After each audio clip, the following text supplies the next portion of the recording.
सकल मराठा समाज यांचं आरक्षण रद्द झाल्यापासून आम्ही सर्वजण दुखी झालो होतो आणि याच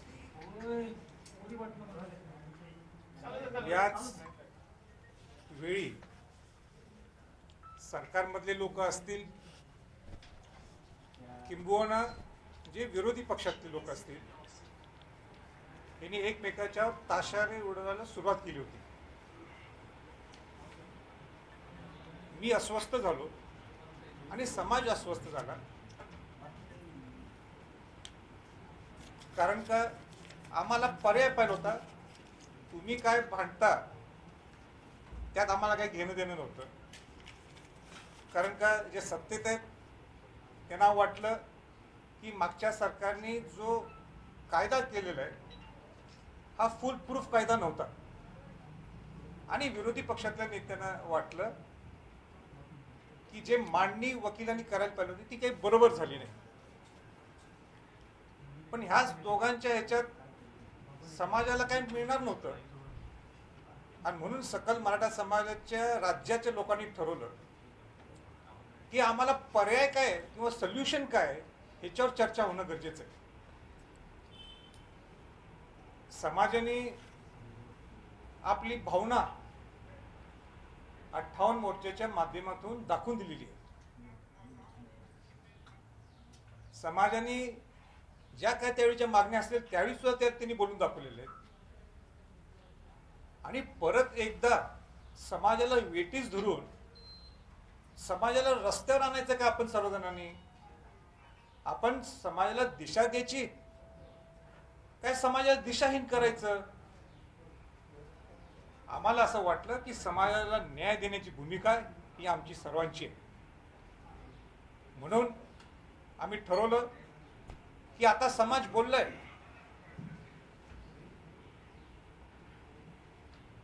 आम्ही बोललोय. आम्ही म्हणजे कोण? ज्यांनी समाजासाठी लढा उभा करण्यासाठी ज्यांनी अहोरात्र प्रेम केले ते म्हणजे समन्वयक असतील किंवा अनेक लोक असतील. आम्ही बोललोय. आता वेळ निश्चित आलेली आहे, कारण का हा विषय खऱ्या अर्थाने न्यायालयातला आणि सरकार दरबारीतला विषय असेल, राज्यातला असेल किंवा सेंटरचा असेल, म्हणून लोकप्रतिनिधींनी बोलावं. आणि म्हणून आम्ही 2 मूक आंदोलन किंवा 5 मूक आंदोलन जाहीर केले. कोल्हापूर, नाशिक, रायगड, अमरावती आणि संभाजीनगर. त्यातला पहिला मूक आंदोलन हे कोल्हापूरला शाहू महाराजांच्या समाधीस्थळी, ज्या शाहू महाराजांनी देशातलं पहिलं आरक्षण 1902 ला दिलं होतं 50%, ज्यामध्ये अनुसूचित जाती, जमाती, ओबीसी आणि मराठा समाजाचा समावेश होता. कोल्हापूरच्या मूक आंदोलनानंतर आम्ही नाशिकचं मूक आंदोलन आज झालं. या दोन्ही मूक आंदोलनाला सर्व मंत्री महोदय, सर्व खासदार, सर्व आमदार हे उपस्थित होते. हे सगळं होत असताना कोल्हापूरचं मूक आंदोलन झाल्यानंतर तिथंच पालकमंत्र्यांनी आणि तिथले कॅबिनेट मंत्री नामदार मुश्रीफ यांनी जाहीरपणाने आपल्या भाषणात सांगितलं की सरकार आपल्याला निमंत्रित करते लवकरच्या लवकर. तर अनेक लोकांची इच्छा होती की आपण त्यांना भेटायला नको लगेच, पण शेवटी समाजाचे प्रश्न सुटायला पाहिजे. म्हणून आम्हाला सुद्धा सर्वांना वाटलं नुसतं समाजाच्यावर खेळ करून चालणार नाही, तर आम्ही लगेच त्यांची भेट घेतली. भेट घेऊन अनेक विषयावर चर्चा झाली. 3 तास ही सह्याद्रीवर मीटिंग चालू होती. तर मला परत एकदा सांगायचं आहे की तिथे चर्चा काय झाली हे पूर्ण महाराष्ट्रातल्या लोकांना समजणं गरजेचं आहे. म्हणून मी थोडक्यात त्याचा आढावा सुद्धा घेतो. पहिली मागणी आमची काय होती की तुम्ही सांगा की ही राज्याची जबाबदारी आहे काही केंद्राची जबाबदारी आहे. आणि तिथं मग त्यांना पूर्वीच मी मुंबईच्या प्रेसमध्ये मी सांगितले होते कुठले सोल्युशन्स आहेत, कुठले पर्याय आहेत.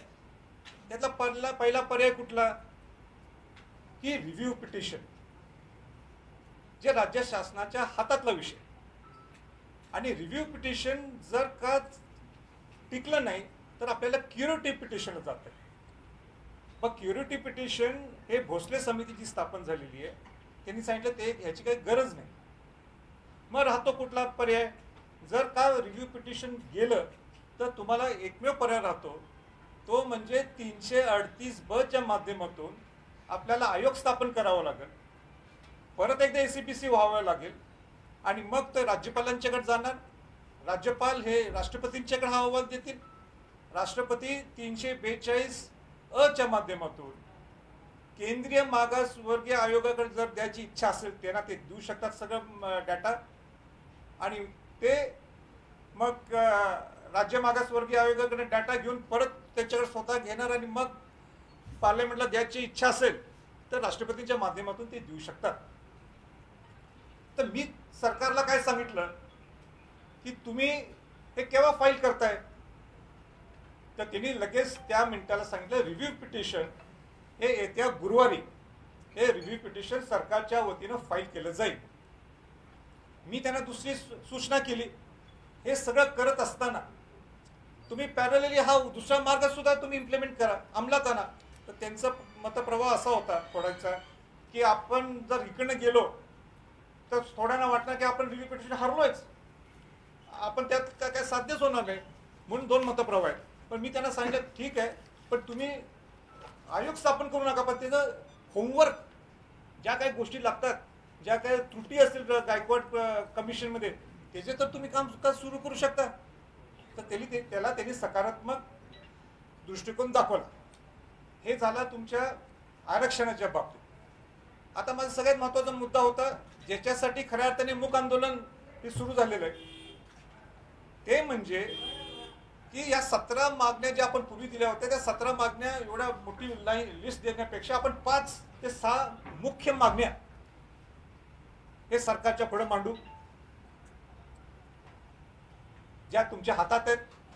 त्याला काय सर्वोच्च न्यायालयाकडे जायची गरज नाही, त्याला तुम्हाला उच्च न्यायालयाकडे जायची गरज नाही. आणि पहिली मुख्य मागणी आमची ही होती जी खऱ्या अर्थाने कणा येतो, जे हृदय मराठा समाजात, ते म्हणजे सारथी. त्या सारथीच्या बाबतीत तर 1.5 तास चर्चा झाली. त्यातले प्रमुख गोष्टी मी तुम्हाला मुद्दाम सांगू इच्छितो की ते सारथीमध्ये 8 विभागीय कार्यालय ह्याची त्यांनी मंजुरी दिली. अनेक जिल्ह्यात उपकेंद्र व्हायला पाहिजे ते आम्ही त्यांना मागणी केली. आणि कोल्हापूरचं उपकेंद्र हे परवाच त्यांनी अजितदादा पवार उपमुख्यमंत्र्यांनी सारथीला मीटिंग लावली होती पुण्यात शनिवारी. तिथं चर्चा झाली. सारथीचे अनेक प्रश्नांबद्दल पूर्ण कमिटीच्या पुढं सगळ्यांची चर्चा झाली. आम्ही सगळेजण तिथं होतो. आणि तिथं कोल्हापूर उपकेंद्र ताबडतोब सुरू करण्याचे आदेश हे उपमुख्यमंत्र्यांनी, ज्यांच्याकडे सारथी आहे, त्यांनी कोल्हापूरच्या जिल्हाधिकाऱ्यांना फोन केला, व्हाईस चान्सलरना फोन केला. आणि मला आज आनंदाने सांगायचं आहे की खुद्द स्वतः नामदार सतेज पाटील जे कोल्हापूरचे पालकमंत्री आहेत, यांनी सगळ्या जमिनी तिथं पाहिल्यात. 3 जमिनी पाहिल्यात. त्यातली एक जमीन काय ऑलरेडी इन्फ्रास्ट्रक्चर तयार असलं तरी ते पसंत पडली नाहीये.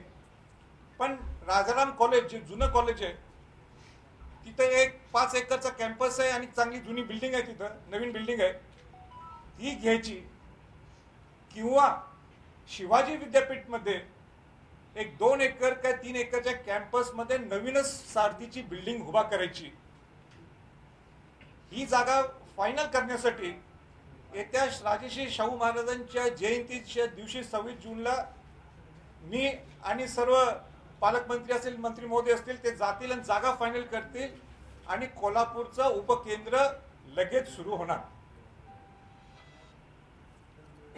असे अनेक सारथीच्या बाबतीत चांगल्या चर्चा झाल्या. तारादूत, त्या तारादूत त्यांनी सांगितलं होतं आम्ही सुरू करणार नाही, तर ते तारादूत सुरू होते.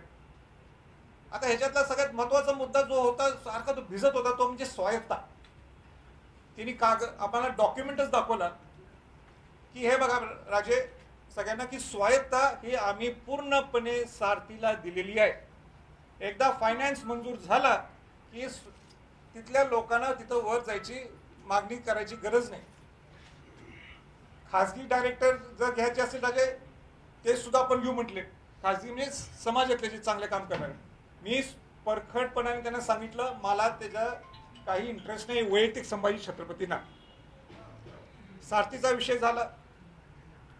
तिथं वसतिगृह दर जिल्ह्यात एक वसतिगृह पाहायला आमची मागणी होती. त्या 36 जिल्ह्यात 23 वसतिगृहांमध्ये कुठं कुठं जागा आहे किंबहुना जागा नसली तर बिल्डिंग आहे ह्याची लिस्ट काढलेली आहे 23 जिल्ह्यांची. नांदेड असेल संभाजीनगर असेल पुण्यात तर सुरूच होते काम लगेच. ठाणे असेल असे 23 जिल्ह्यांची लिस्ट त्यांनी आपल्या समोर तिथं ठेवली. हा दुसरा मुद्दा. मगाशी सारथीच्या बाबतीत अनेक विषय राहिला म्हणजे जे आपण 1000 कोटी रुपये मागितले होते ते अजितदादांनी एकाच शब्दात मला सांगितलंय राजे की त्याची सुद्धा 21 दिवसात जे आपण परत भेटणार आहे बऱ्यापैकी चांगली अमाऊंट हे तुम्हाला आम्ही जाहीर करणार आहे जे मराठा समाजाला बरं वाटेल अशी. म्हणून मी आज तो आकडा मी सांगण्यापेक्षा ते स्वतः ते सांगतील. तिसरा विषय होता की अण्णासाहेब पाटील आर्थिक महामंडळ. अण्णासाहेब पाटील आर्थिक महामंडळमध्ये सुद्धा अनेक गोष्टी आम्ही त्यांची चर्चा केली. त्याच्यावर सुद्धा त्यांनी इन्स्ट्रक्शन्स दिले की ताबडतोब बसा ज्या मागच्या वेळीच्या त्रुटी राहिलेल्या त्या त्रुटी दुरुस्त करायला पाहिजे. उदाहरण 10 लाख रुपये जे कर्ज होतं ते 25 लाख रुपये कसं करता येईल त्याच्या ज्या जाचकटी आहेत त्या शिथिल कशा करता येतील ह्याच्यावर सुद्धा नियोजन चालू झालेलं आहे. चौथा जे मागासवर्गीय म्हणण्यापेक्षा ओबीसीना ज्या सवलती मिळतात शिक्षणात त्या सुद्धा सवलती आपल्या मराठा समाजाला मिळावेत त्याच्यासाठी वर्किंग सुरू झालेलं आहे. आणि सगळ्यात महत्त्वाचा मुद्दा तो म्हणजे 2185 मुलांच्या नोकऱ्या आणि ज्या 2014 पासून ज्या ESBCच्या ज्या अडकलेल्या नोकऱ्या आहेत ह्यांच्यावर का तुम्ही निर्णय घेत नाही.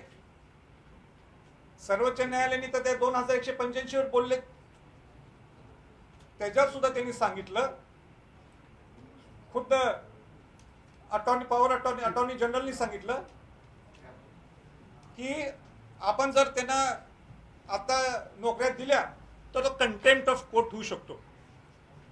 कारण का अनेक लोकांना सिलेक्शन झालेलं आहे पण नियुक्त्या दिल्या नव्हत्या आणि जर तुम्ही डायरेक्ट नियुक्त्या दिल्या तर कंटेम्प्ट ऑफ कोर्ट होऊ शकते. पण त्यांना आम्ही पर्याय सांगितला ठीक आहे आपल्याला कंटेम्प्ट ऑफ कोर्ट करायचं नाही आहे पण तुम्ही विशेष बाब म्हणून देऊ शकता. आणि आज पण दिलेले किंवा सुपरन्युमरीच्या माध्यमातून सुद्धा आपल्याला करता येतो का अधिसंख्य जागेच्या माध्यमातून हा सुद्धा पर्याय आम्ही त्यांना दिलेला आहे.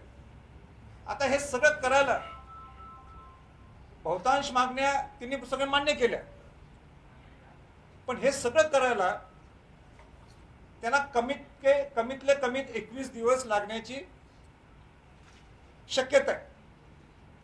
म्हणून त्यांनी आम्हाला विनंती केली की आम्ही सगळ्या तुमच्या बहुतांश मागण्या मान्य केलेत पण आम्हाला ह्या 21 दिवस हे द्यावेत तुम्ही जेणेकरून आमचं होमवर्क किंवा जे प्रशासकीय ज्या गोष्टी असतात त्या करण्यासाठी आम्ही जोरात युद्ध पातळीवर सिस्टम लावू. म्हणून आम्ही आज भूमिका काय घेतली. आज नाशिकला आम्ही सगळेजण एकत्र जमलो होतो. सगळे राज्याचे समन्वयक आलेले आहेत आणि राज्याच्या समन्वयकांनी निर्णय घेतलेला आहे आणि त्यांच्या वतीनं मी सांगतो की आम्ही ठरवलंय आंदोलन काय आम्ही थांबवत नाहीये. आंदोलन आम्ही काय थांबवत नाहीये पण सरकारने बहुतांश मागण्या पूर्ण केल्या असल्यामुळं या मागण्यांच्या उर्वरित मागण्यांच्या प्रशासकीय पूर्ततेसाठी सरकारला कमीत कमी 21 दिवस लागणार आहेत. म्हणून त्यानुसार या वेळेत सरकारने उर्वरित मागण्या अंतिम निर्णय घ्यावा या 21 दिवसात किंवा मी म्हणेन 1 महिना घ्या. तुम्ही या 1 महिन्यात जर का निर्णय घेतले नाहीत तर मग आम्हाला पुढची आंदोलनाची पुढची दिशा ठरवावी लागेल. आमची इच्छा नाही आहे 36 जिल्ह्यात जायची. तुम्ही निर्णय घ्या. जसं तुम्ही आता सकारात्मक दृष्टिकोनातून तुम्ही पुढाकार घेतलाय अनेक मागण्याच्या बाबतीत, तसं या ज्या थोड्या गोष्टी राहिल्या त्यात सुद्धा तुम्ही पूर्तता लावा. आम्ही तुमचं स्वागत करू. आरक्षणाचा लढा हा लढा चालूच राहणार आहे, यात काय दुमत नाही आहे. पण त्याला सुद्धा जसं त्यांनी रिव्ह्यू पिटिशन गुरुवारी फाईल करणार आहेत, पॅरलली त्यांनी सुद्धा तो 338 जो पाथ आहे, पॅसेज आहे, तो सुद्धा त्यांनी सुरुवात करावा असं मी त्यांना विनंती केलेली आहे. मला वाटते मी सगळ्या गोष्टी क्लिअर केलेल्या आहेत. परत एकदा हे मी तेच मी ते माझं म्हणजे तेच म्हणजे बोलायची माझी इच्छा नाही. आपले काही प्रश्न असतील तर मी उत्तर देईन. कोल्हापूरला आपण एल्गार पुकारला. तीन गोष्टी, 3 स्टेप आमच्या डोळ्यासमोर येत आहेत. कोल्हापूर, मुंबईची बैठक आणि नाशिकचं आंदोलन. कोल्हापूरला आपण एल्गार पुकारला, प्रश्न वेगळा आहे. त्यावेळेस आपला शर्ट डार्क काळा होता. मुंबईला बैठकीमध्ये त्याचा हलकासा रंग बदलला. आज नाशिकला अजून थोडा कमी लाईट होत चाललाय. काय झालंय म्हणजे की नेमकं सकारात्मक दृष्टिकोन बदलतोय म्हणून असं काही शर्टाचे रंग बदलत आहे, काय सांगाल? नाही, मला आठवते की पहिली प्रेस ही नाशिकला झाली होती. त्यावेळी हाच प्रश्न मला कोणीतरी विचारला होता. त्यावेळी मी काळा शर्ट घातला होता. त्याच्यानंतर मी मुंबईच्या मीटिंगला गेल्यावर जरा आणि कुडत्यावर गेलो मी. आज जरा फिक्का झालाय. याचा अर्थच असा आहे की ज्या मागण्या आमच्या आहेत त्या मार्गी म्हणजे त्याचा मार्ग निघायला लागलेले आहेत. आणि ज्यावेळी जर मार्ग चांगला निघत असेल तर लवकरच्या लवकर पांढरा शर्ट कुर्ता घालतो. या दृष्टिकोनातून आमचं नियोजन आहे. पण माझी इच्छा नाही आहे की लॉंग मार्च हा पुन्हा टू मुंबई किंवा पुणे टू विधानभवन हे काढावा. नाहीतर मला काळी विजा सुद्धा घालावा लागेल. मग असं म्हणतात कारण संभाजीराजांच्या आंदोलनाचे रंग ते जो पेहराव करतायत त्यातनं व्यक्त होतात. हे शिवाजी महाराज आणि शाहू महाराजांच्या आयडिओलॉजीकडनं मधून मी शिकलोय की आयुष्यभर लढाई करायची नसते.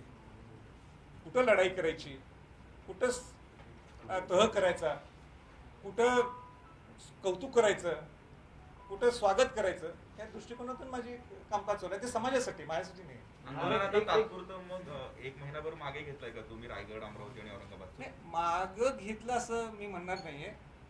आता त्यांनी स्वतः 21 दिवस मागितलेले. मी म्हणतो 1 महिना घ्या. पण ज्या मागण्या प्रशासकीय पूर्ततेसाठी जो वेळ लागतो तर ते तुम्ही मागे लावा. तोपर्यंत आम्ही थांबलोय.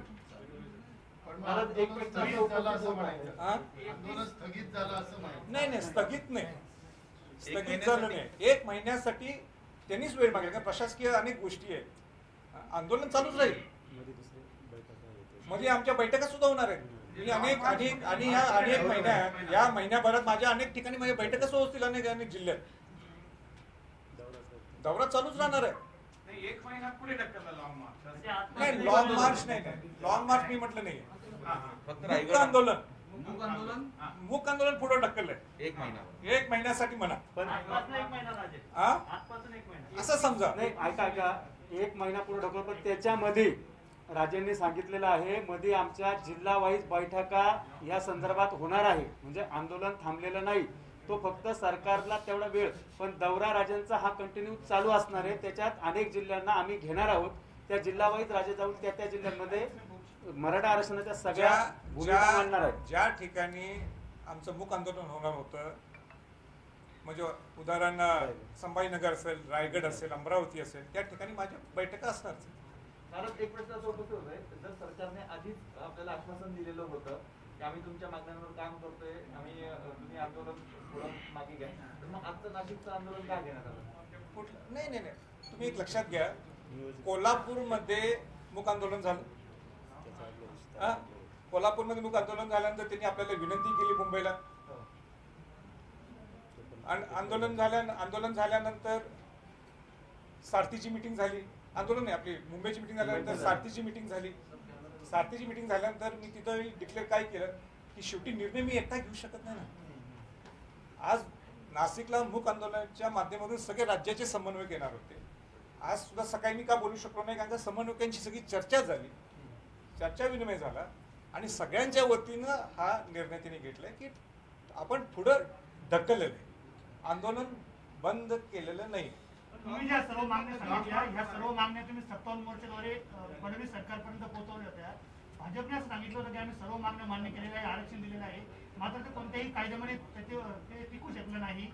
यामुळे भाजप जे सांगते की आम्ही आरक्षण दिलं होतं की आम्ही मराठा समाजाच्या ज्या मागण्या पूर्ण केल्या होत्या त्या कुठेतरी आता ते सर्व ज्या नाही, हे बघा, मागच्या 58 मोर्चाच्या माध्यमातून ह्याच मागण्या होत्या बऱ्यापैकी. पूर्ण झाल्याने त्या पूर्ण झाल्या नाही, पूर्ण झाल्या नाहीये म्हणून हा विषय आलेला आहे. आता कोण आता एक कोणी चुका केल्या, कोणी बरोबर आहे हे मला त्यात पडायचं नाही. म्हणून मी सांगितलं, मी अस्वस्थ झालो. ही भूमिका का घ्यावी लागली? का समाज दुखी आहे, मी शाहूंचा शिवाजी महाराज शाहूंचा वंशज आहे म्हणून मी अस्वस्थ असलं, मी ही भूमिका घेतली. असं आम्हाला बघा आंदोलन करायचं असलंच ना, मला सोपं होतं सगळं टाळायचं.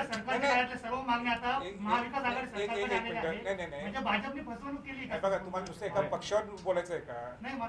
मग कशाला बोलताय? बघा, नाही, मला जर तुम्हाला नुसतं तेच घुमून बोलायचं असलं तर मला सांगा, मी समाजाला विटीस धरू शकत नाही. आज मला तुम्ही एक सांगा, उग्र आंदोलन मला करायला सोपं आहे का नाही? संभाजीराजांनी शिवाजी महाराजांचा वंश जर एक हाक मारला, दुसऱ्या मिनिटाला उग्र आंदोलन होऊ शकते. टाय जाळ, ते बस तोडफोड कर. या घरात ह्याच्यासाठी माझा जन्म झालाय. किती दिवस समाजाला तुम्ही वेटीस धरणार? म्हणून समाजाला एक दिशा देण्यासाठी हे माझं काम आहे आणि त्या समाजाला दिशाहीन होऊ शकत नाही ह्याच्यासाठी माझा लढा आहे. मला यावरच प्रश्न आहे. नरेंद्र पाटील आज आलेले होते आंदोलनाला, त्यांनी असं म्हटलंय की उग्र आंदोलन केल्याने सरकारला भीती बसते. मागच्या वेळेस जे 8 मोर्चे काढले आपण, आता जे आपलं मुख्य आंदोलन चालू आहे, सरकारला भीती वाटत नाही, त्यामुळे सरकार सकारात्मक दिसत नाही. मला त्याचं त्यांचे वडील समाजासाठी बलिदान दिलंय म्हणून माझा त्यांच्यावर सुद्धा आदर आहे. पण मला त्यांनी सांगावं, 58 मोर्चे शासनाने आपले समाजाने काढले, ते सुद्धा होते, आम्ही सुद्धा होतो. आपण आपल्या भावना ते व्यक्त केल्या, परत त्या समाजाच्या रस्त्यावर आणायचं. मला एक सांगा, दगडफेक, ते बस फोड, काय परिस्थिती आहे की आता परत समाज आणायचा? समाजाला काय विटीस धरताय तुम्ही? आणि विषय कोणाच्या हातात आहे? सरकारच्या हातातले विषय आहेत. आता लोकांनी आपल्या भावना व्यक्त केल्यात. केसेस झाल्या तर कोणाच्या नावाने केसेस होणार आहेत? अजून केसेस क्लिअर झाले नाहीत. म्हणून खेळ करायचा का लोकांच्यावर? आपण माझी विनंती राहणार आहे त्यांना, ते अण्णासाहेब पाटलांची चिरंजीव आहेत. एका कुठल्या पक्षाचा अजेंडा घेऊन त्यांनी जाऊ नये, त्यांनी समाजाचा अजेंडा घेऊन जायला पाहिजे पुढं. माझी विनंती राहील त्यांना. मी बाकीचे कोणाच्याबद्दल बोलणार नाही, पण त्यांच्याबद्दल मला निश्चित सांगायचं आहे की त्यांना, ते अण्णासाहेब पाटलांचे चिरंजीव असल्यामुळं तुम्ही समाजाची बाजू घ्या. उगाच समाजाला वेठीस धरू नका, उग्र आंदोलन करू नका. तुम्हाला आता ह्या जर गोष्टी साध्य होत असतील तर तुम्ही ह्या माझ्यावर नको, माझ्यावर राहून दे, पण ह्या समन्वयकांच्यावर या ना, या समाजाच्यावर या, अशी माझी त्यांना विनंती आहे. महाराज माझा 1 मिनिट ऐका आता ह्या विषयावरती. आपण जे बोललात, मी मराठा महासंघाचा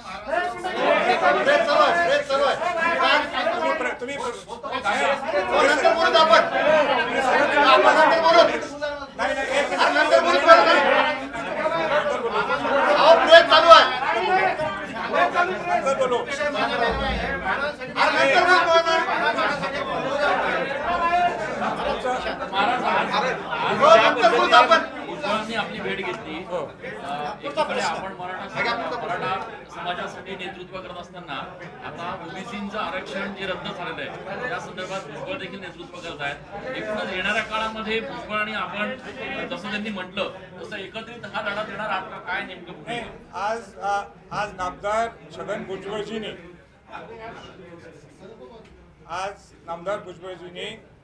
ओबीसीच्यावर सुद्धा कसा अन्याय झालेला आहे हे त्यांनी आज विषय मांडला. आणि मी शिवशाहूंचा वंशज या नात्याने सांगू इच्छितो की ज्याप्रमाणे मी मराठा समाजासाठी लढा घेतो त्याप्रमाणे सगळ्या बहुजन समाजातल्या लोकांसाठी, सर्व घटकांसाठी माझा हा लढा राहणार.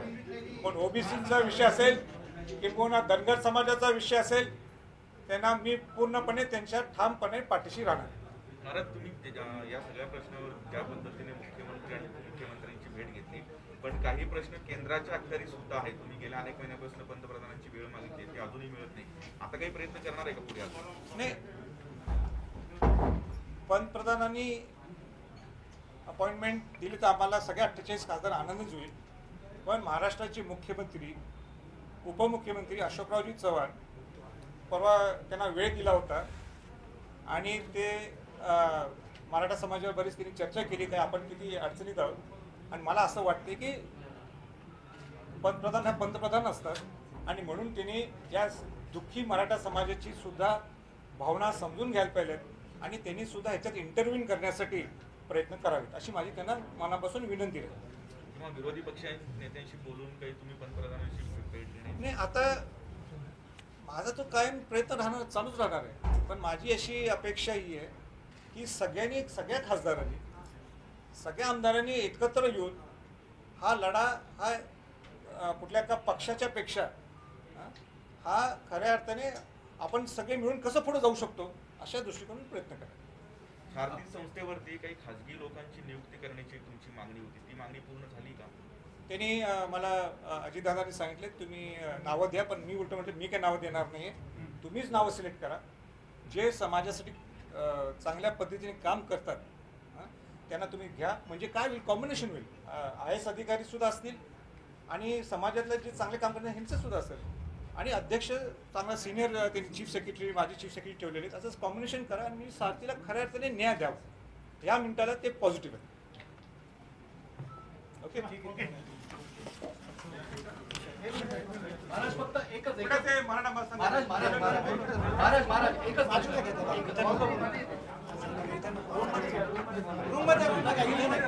पंतप्रधान नरेंद्र मोदी यांना माझी विनंती आहे की त्यांनी या विषयात हस्तक्षेप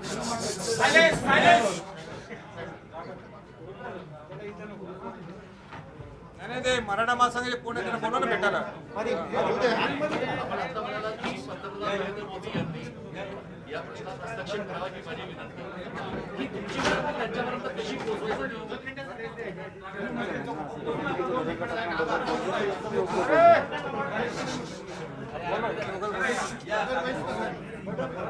थांबा एक मिनिट, एक प्रश्न होता. थांबा सर परत एकदा घ्या. महाराज आपण आता बोललात की पंतप्रधान नरेंद्र मोदी यांनी हस्तक्षेप करावा ही माझी विनंती मान्य आहे. मग ही तुमची विनंती त्यांच्यापर्यंत कशी पोहोचणार याचं काय नियोजन आहे? नियोजन काय करायचं, आमचा अधिकार काय बघा. त्यांच्याकडनं मला जर अपॉइंटमेंट पाहिजे असेल तर एकाच दिवसात देतात. वैयक्तिक कामासाठी असेल किंवा कोल्हापूरच्या कामासाठी. पण ज्यावेळी समाजाचा विषय असतो त्यावेळी अनेक संवेदनशील विषय सेन्सिटिव्ह विषय म्हणून ते मला एकट्याला भेटत नसतील.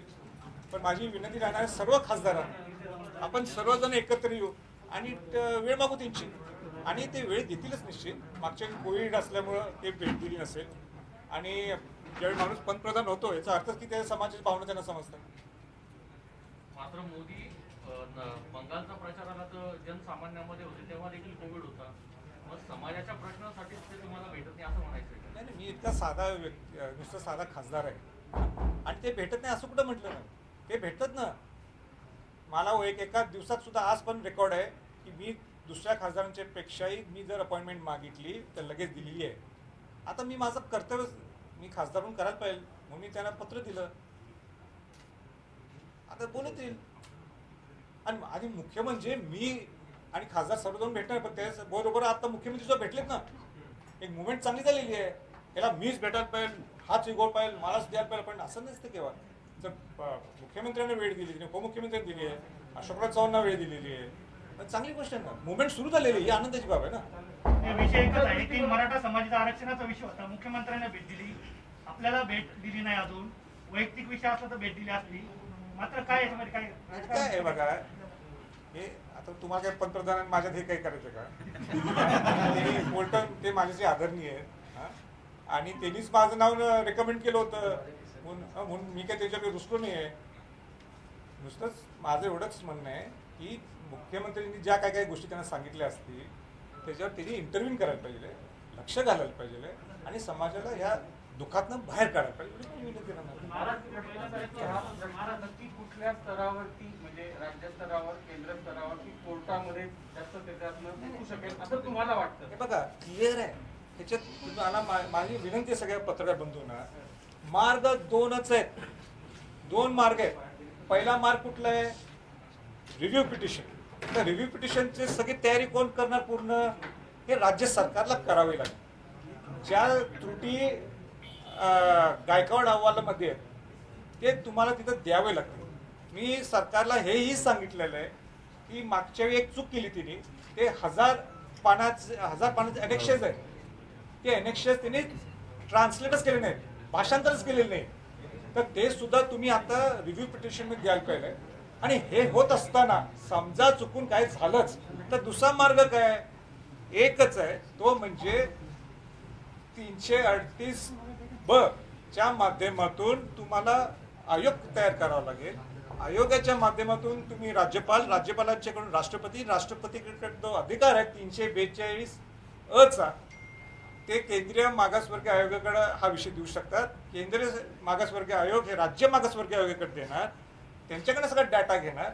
डाटा आल्यानंतर केंद्रीय मागासवर्गीय वर्ग आयोगाला वाटलं की हो हे बरोबर आहे, तर ते राष्ट्रपतींच्या माध्यमातून हे पार्लमेंटला हा विषय देऊ शकतात. हे दोनच मार्ग आहेत. म्हणून राज्याने राज्याची जबाबदारी पार पाडायला म्हणजे काय की सगळा तुमचा डाटा हा पूर्ण फुल प्रूफ करायला पाहिजे. त्या चुका राहता कामा नयेत. नुसतं आपल्या दिला म्हणजे विषय संपत नाहीये. तुम्हाला ज्या चुका झालेल्या आहेत त्या गायकवाड कमिशनमध्ये जे ट्रान्सलेशन मी झालं नाही म्हटलं ते सगळं पूर्णतः परत व्हायला पाहिजे. आणि फुल प्रूफ तुम्ही हा मार्ग घ्या रिव्ह्यू पिटिशनचा. काय रिव्ह्यू पिटिशन नाही झालं तर हा मार्ग घ्या. तुम्हाला राज्य आणि केंद्राची मदत असल्याशिवाय तुमचं आरक्षणचा विषय सॉल्व्ह होत नाही. राज्याने आपली तयारी करायला पाहिजे आणि सेंटरने कसं द्यायचं हे ठरवणं गरजेचं. महाराज, आतापर्यंतचा अनुभव आहे की अशा घटनांमध्ये खरं तर निवडणुकांच्या आधी अनेकदा पुढाकार घेतला जातो, प्रयत्न केले जातात, मात्र निवडणुकांनंतर याच्याकडे दुर्लक्ष केलं जातं. आज वडेट्टीवार यांनी असं म्हटलंय की ओबीसीचा जो प्रश्न आहे आरक्षणाचा जे त्यांचं रद्द केलेला आहे, तर तो निर्णय जोपर्यंत होत नाही तोपर्यंत महापालिकेच्या निवडणुका होऊ देणार नाही, असं काही अल्टिमेटम आपण द्यायच्या तयारीत आहात? नाही. मी ते मंत्री महोदय आता त्यांची स्पेशली ओबीसीची भूमिका असते ते त्यांचा अधिकार राहतो पहिलं मांडण्याचा. त्यांनी मांडलंय. माझी भूमिका काय राहणार आहे की मी शिवशाहूंचा वंशज असल्यामुळं सगळ्या बहुजन समाजाला लोकांना न्याय मिळावा हा माझ्यासाठी शेवटी प्रयत्न असणार आहे. त्याला अल्टिमेटम म्हणा किंवा आणि काही करा असं विषय नाही. जिथं मला बोलवतील तिथं मी निश्चित जाईल. आणि जेवढं मी मराठा समाजाला प्रेम करतो तेवढंच मी SC ST आणि ओबीसीला करतो. माझ्या आजोबांनी पंजोबांनी पहिलं आरक्षण दिलेलं आहे आणि म्हणून त्या सगळ्या आणि माझा दौरा 2007 पासून ह्याच्यासाठीच आहे. सगळा हा बहुजन समाज एका छताखाली कसा आणता येईल हा माझा प्रामाणिक आहे. आज एक लास्ट क्वेश्चन आहे. आज मनसे अध्यक्ष राज ठाकरे यांनी एक प्रेस घेतली. प्रेसमध्ये नवी मुंबई विमानतळाला छत्रपती शिवाजी महाराजांचं नाव द्या, एक अशा पद्धतीची मागणी केली. मी त्यांच्या भूमिकेला स्वागत करतो. आज ओबीसीने त्यांच्या भूमिकेचं मी स्वागत करतो. आज ओबीसीने आपल्या इथे उपस्थिती दिली. उद्या ओबीसीच्या आंदोलनाला आपण देखील भेट देणार किंवा त्यांच्या ओबीसीचा जर अन्याय होत असेल मी त्यांच्या बरोबर आहे का? मी त्यांच्या बाजूने राहणार.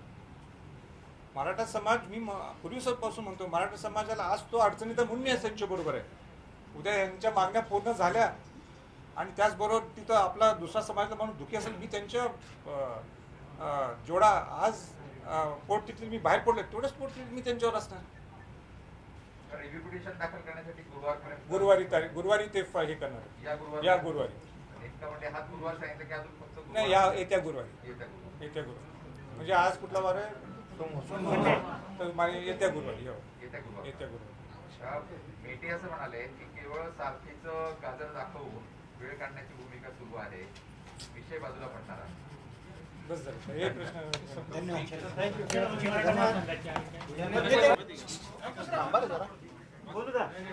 मी प्रथम महाराजांची माफी मागतो. माझ्याकडनं थोडी मला फक्त असं समजलं की पत्रकार परिषद संपली म्हणून मी थोडं मोठे बोललो. महाराज आज मी 19 फेब्रुवारी 2020 रोजी मला अटॅक येऊन गेला होता. माझी एन्जिओप्लास्टी झालेली आहे. माझी बायको आत्ता माझ्या गाडीत आहे, माझा मुलगा माझ्या गाडीत आहे. मी फक्त आपल्याला भेटण्यासाठी इथं आलेलो आहे आणि मी मराठा महासंघाचा महाराष्ट्राचा उपाध्यक्ष आहे. बाबांनो माझे ढवळे केस झाले, मी जमीन विकली, आणि ज्यावेळी माझ्यावरती आपल्याच लोकांनी गुन्हे दाखल केले, मराठा महासंघाचा जिल्हा अध्यक्ष असताना फार पूर्वी 15 वर्षापूर्वी एका माळ्याचा मुलगा महाराज मला जामीन झाला होता. आज मी इतकं पोटतिडकीनं काम करतोय का माझी बायको मला काम करू नका म्हणते, ती आज गाडीत आहे. माझी फाईल बघा. मला फक्त तुमचं एवढंच स्वागत करायचं होतं. आपण जे बोलला होतात मगाशी तेच वाक्य मला पकडायचं होतं की आमच्या समाजाचा वापर करून काय महाराजांबरोबर लोक आली की लगेच आपलं काय म्हणजे अशा आपण दुकानदार केले आमच्या लोकांनी, आमदार झाले, मंत्री झाले, याचा मी निषेध करतो. या वाक्यासाठी मी महाराजांचा बोलण्यासाठी उभा राहिलो. समाजाचं हित बघा. बहिणाबाईंची जात्यावरची ओवी म्हणजे